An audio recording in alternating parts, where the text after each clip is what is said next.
નમસ્કાર મિત્રો, આજના વિડીયોમાં આપણે ગાય માતા વિશેની વાત કરીશું. ભગવાન કૃષ્ણ ગાય પ્રેમી હતા. ગાયને માતા તરીકે માનવામાં આવે છે. આ ઉપરાંત ગાય માતા આપણને અનેક રૂપે ઉપયોગી સાબિત થાય છે. તો આજના વિડીયોમાં ગાય માતા વિશેની તમામ માહિતી મેળવીશું. અમારી ચેનલ પર જે મિત્રો નવા આવેલા છે તે ચેનલને સબસ્ક્રાઇબ કરી લેજો અને કોમેન્ટ બોક્સમાં જય શ્રી કૃષ્ણ લખી નાખજો, જેથી ભગવાન શ્રી કૃષ્ણની કૃપા આપના ઘર પરિવાર ઉપર કાયમને માટે બની રહે. તો મિત્રો, ભગવાન શ્રી કૃષ્ણ કહે છે, ગાય સમસ્ત સંચારની માતા છે. ગાય દિવ્ય પ્રાણી છે.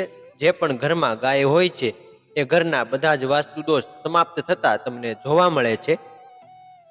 ધર્મગ્રંથ અનુસાર ગાયમાં બધા જ દેવી દેવતાઓ નિવાસ કરતા હોય છે.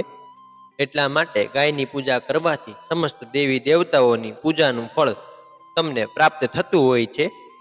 ગાયનું પૂજન ફક્ત હિન્દુઓ માટે જ છે એમ માનવું ભૂલ ભરેલું છે. જેનામાં માણસાઈ છે, કૃતજ્ઞતાનો ભાવ છે, તે પ્રત્યેક માણસ માટે ગાયનું પૂજન છે. તેનો ઉપકાર સર્વ માટે છે. ભગવદ્ ગીતાના 6થા અધ્યાયના 32મા શ્લોકમાં શ્રી કૃષ્ણ ખાસ કહે છે કે જે યોગી પોતાની જેમ જ સઘળા ભૂતોમાં સમદ્રષ્ટિથી જુએ છે એ પરમ શ્રેષ્ઠ મનાયો છે. ગાય ઉપર બધા જ નક્ષત્રોનો પ્રભાવ પડતો હોય છે. ગાયના કરોડરજ્જુ અથવા તો હાડકાની અંદર સૂર્યકેતુની નાડી હોય છે, જે સૂર્યના કિરણોથી રક્તમાં સર્વચાર બને છે અને તે જે કિરણોનું વધુ તેજ ગાયના દૂધમાં આવે છે, જે મનુષ્ય માટે અમૃત સમાન હોય છે, અને તે જ કિરણોથી ગાયના દૂધનો રંગ થોડો પીળો પડતો હોય છે. મિત્રો, આજે અમે તમને બતાવવા જઈ રહ્યા છીએ ગાય માતાની પૂજાથી મનુષ્યને કયા કયા ફળની પ્રાપ્તિ થાય છે અને સાથે સાથે વાસ્તુ દોષ દૂર કરવા માટે કયા ઉપાયો કરવા જોઈએ અને ગાયના કયા અંગને અડવાથી શાસ્ત્રોમાં ખૂબ જ શુભ માનવામાં આવે છે. અને મિત્રો, એવું પણ કહેવામાં આવે છે કે શ્રી કૃષ્ણ ભગવાન ગાય માતાના અંગને રોજે અડતા હતા. મિત્રો, સનાતન હિન્દુ ધર્મમાં ગાય ગંગા અને ગાયત્રીનું મહત્વ ખૂબ જ અધિક છે. શાસ્ત્રોના અનુસાર ગાયના શરીરમાં 33 કરોડ દેવતાઓ નિવાસ કરે છે અને જે પણ જાતક નિત્ય ગાયની સેવા કરે તેની ઉપર બધા જ દેવી દેવતાઓની કૃપા વરસે છે. જે પણ લોકો ગાયની સેવા કરે છે, જે માતાની સમાન ગાયને સન્માન આપે છે, માતા તેની ઉપર આવવાવાળા બધા જ સંકટને દૂર કરે છે. ગૌ માતા કામધેનુ છે. ગાય માતા તેમના ભક્તોનું ખૂબ જ ધ્યાન રાખે છે અને તેમની ઉપર પ્રસન્ન થાય છે. કહેવામાં આવે છે કે જ્યારે સૂર્ય આથમી જાય, જ્યારે ગાય ઘરની તરફ પાછી આવે છે, ત્યારે તેના ચાલવાથી જે ધૂળ ઉડે છે, જેનાથી મનુષ્યના બધા જ પાપ ધોવાઈ જતા હોય છે. મિત્રો, કોઈ વ્યક્તિને ખૂબ ગુસ્સો આવે છે અથવા તે ભણવામાં હોશિયાર નથી, બોલવામાં અસમર્થ છે, તો એ વ્યક્તિને ગાય માતાને લીલું ઘાસ ખવડાવવું જોઈએ. આવું કરવાથી બુધ ગ્રહની દશા છે જે વ્યક્તિ ઉપર ચાલી રહી હોય તે પણ ખતમ થઈ જાય છે અને બધી જ સમસ્યાઓથી છુટકારો મળે છે. જો તમને કોઈ પણ ક્ષેત્રમાં વારંવાર નિષ્ફળતા મળતી હોય તો રોજ સવારે એક રોટલી ગાય માતાને ખવડાવવી જોઈએ. આવું કરવાથી તમારી નિષ્ફળતાનો અંત આવે છે અને તમારી સફળતાના દ્વાર ખુલી જશે. મિત્રો, ગાયનું છાણ પણ ખૂબ જ ઉપયોગી છે. ખેડૂત લોકો ખેતરમાં ગાયનું છાણિયું ખાતર નાખે છે, જેનાથી જમીનમાં સારા એવા પોષક તત્વો મળી રહે છે અને ખેડૂત સારો એવો પાક લઈ શકે છે. ગાયનું ગૌમૂત્ર શરીર માટે ખૂબ જ ઉપયોગી છે. ગૌમૂત્ર પીવાથી શરીરમાં રહેલા તમામ જીવાણુઓનો નાશ થાય છે અને આપણું શરીર સ્વસ્થ રહે છે. ગાય જ્યારે વાછરડાને જન્મ આપે તે સમયે જે જર પડે છે તે પણ ખૂબ જ ઉપયોગી બને છે. આ જરને જામફળીના છોડમાં નાખવાથી 12 માસ તેમાં જામફળ આવે છે. જે લોકોને ધાધર કે ખરજવું વારંવાર થતું હોય તેમને ધાધર કે ખરજવા ઉપર ગાયનું છાણ લગાવવું જોઈએ. તેનાથી ધાધર કે ખરજવું જલ્દીથી મટી જાય છે. ગાય માતા આંગણે આવે એ શુભ માનવામાં આવે છે. તમારા ઘરના આંગણે ગાય આવે તો તેને હી કહીને તગડશો નહીં, પરંતુ ગાયને ચાંદલો કરીને રોટલી ખવડાવવી જોઈએ. આવું કરવાથી તમારી સંપત્તિમાં સારો એવો લાભ થઈ શકે છે. મિત્રો, ગાયનું દાન કરવું ખૂબ જ ફાયદાકારક અને મહત્વનું માનવામાં આવે છે. જો તમારા જીવનમાં મંગળની દશા ખરાબ ચાલી રહી હોય તો તમારે ગરીબ બ્રાહ્મણોને અથવા ગરીબ વ્યક્તિને ગાય માતાનું દાન કરવું જોઈએ. જો મિત્રો તમને શનિ દોષ હોય અથવા તો શનિની દૃષ્ટિને દૂર કરવી હોય તો તમારે કાળા રંગની ગાયનું દાન કરવું જોઈએ.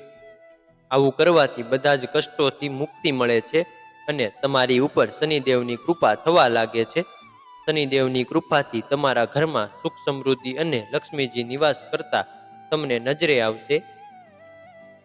મિત્રો, જો તમારું કામ અધૂરું રહી ગયેલું હોય, ઘણી વખત એવું બનતું હોય છે કે તમારા કરેલા કાર્ય અધૂરા રહી જતા હોય છે. ઘણી બધી મહેનત કરવા છતાં પણ આવું થતું હોય અને તમને સફળતા ન મળતી હોય તો મનુષ્યને ગૌમાતાને રોટલી ખવડાવી તેના કાનની અંદર તમારી મનોકામના જરૂર કહેવી જોઈએ.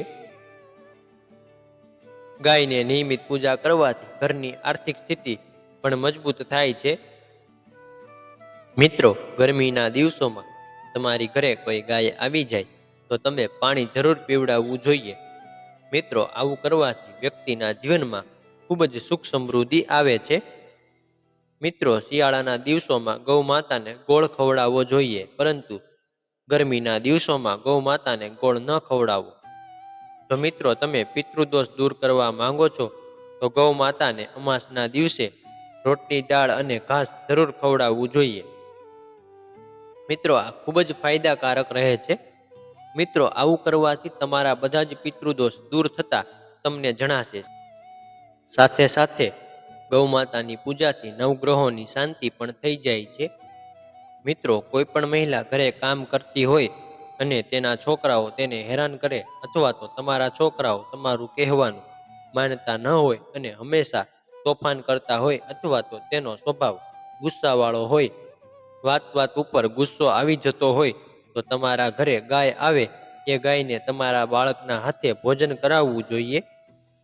મિત્રો, એવું કહેવામાં આવે છે કે ગાય માતાને બંને આંખ વચ્ચે માથું હોય છે, ત્યાં લક્ષ્મીજી વાસ કરતા હોય છે, એટલે તમારે એ સ્થાન પર ગાય માતાને હાથ ફેરવીને પગે લાગવું જોઈએ. મિત્રો, આવું કરવાથી ખૂબ જ લાભ પ્રાપ્ત થાય છે. મિત્રો, એવું કહેવામાં આવે છે કે આવું કરવાથી લક્ષ્મીજી ખૂબ જ પ્રસન્ન થાય છે અને તમારી ઉપર ધનની વર્ષા કરે છે. ગાયના માથા પર હાથ રાખીને તમારી જે પણ મનોકામના હોય તે ગાયના કાનમાં કહેવી જોઈએ અને મિત્રો, વાસ્તુશાસ્ત્રમાં પણ આ બધું બતાવવામાં આવ્યું છે. આવું કરવાથી બધા જ સંકટોથી મુક્તિ મળે છે અને સાથે સાથે ગરીબીનો નાશ થાય છે અને સાથે સાથે બધા જ રોગોનો નાશ થતો તમને જોવા મળશે. મિત્રો, તમારા ઘરે ગાય આવે તો તેની ઉપર હાથ ફેરવવો જોઈએ, એટલે કે તેની પીઠ ઉપર હાથ ફેરવવો જોઈએ. મિત્રો, એવું કહેવામાં આવે છે કે કૃષ્ણ ભગવાન પણ ગૌ માતાના પેટ ઉપર હાથ ફેરવતા હતા. મિત્રો, જે ઘરની અંદર ગૌ માતા હોય તે ઘરની અંદર દરિદ્રતા નથી આવતી, હંમેશા દેવીનો વાસ બની રહે છે. મિત્રો, સૌથી વધારે ખાસ ધ્યાન રાખવાનું છે, તમારા ઘરમાં રસોઈ બનતી હોય એટલે કે જ્યારે સવારે તમારે રસોઈ બને એટલે તમારે ગૌ માતાની એક રોટલી કાઢી દેવી જોઈએ અને ગૌ માતાને ખવડાવી દેવી જોઈએ. પહેલી રોટલી હંમેશા ગૌ માતાની જ હોવી જોઈએ. મિત્રો, આવું કરવાથી ઘરમાં સુખ સમૃદ્ધિ બની રહે છે અને તમારા ઘરમાંથી કલશ દૂર થઈ જાય છે. મિત્રો, એવું પણ કહેવામાં આવે છે તમારે ગૌ માતાના ગૌમૂત્રનું સેવન કરવું જોઈએ. આનાથી અસંખ્ય રોગ મટી જાય છે. જો તમે કેન્સરથી પીડાઈ રહ્યા છો, તમને કેન્સર જેવી ગંભીર બીમારી થઈ ગઈ છે તો તમારે ગૌમૂત્રનું સેવન કરવું જોઈએ. ગૌમૂત્રનું સેવન કરવાથી કેન્સર જેવી બીમારી પણ દૂર થાય છે. ગૌ માતાના છાણથી બનેલ આ છાણા તમારા ઘરની અંદર સળગાવવા જોઈએ. મિત્રો, જ્યારે તમે આવું કરશો તો તમારા ઘરની અંદર નકારાત્મક ઉર્જા ઘર કરી ગઈ હોય તે દૂર થઈ જશે અને તમારું ઘર સકારાત્મક ઉર્જાથી ભરાઈ જશે. તમારું ઘર એકદમ સંપન્ન બની જશે. તમારા ઘરની અંદર કોઈની નજર લાગી જવાના કારણે તમારા ઘરે ગૌમૂત્રનો છંટકાવ પણ કરવો જોઈએ. આવું કરવાથી તમારા ઘરની અંદર અળસ દૂર થઈ જશે. મિત્રો, અમારો વિડીયો પસંદ આવ્યો હોય તો વિડીયોને લાઈક કરજો.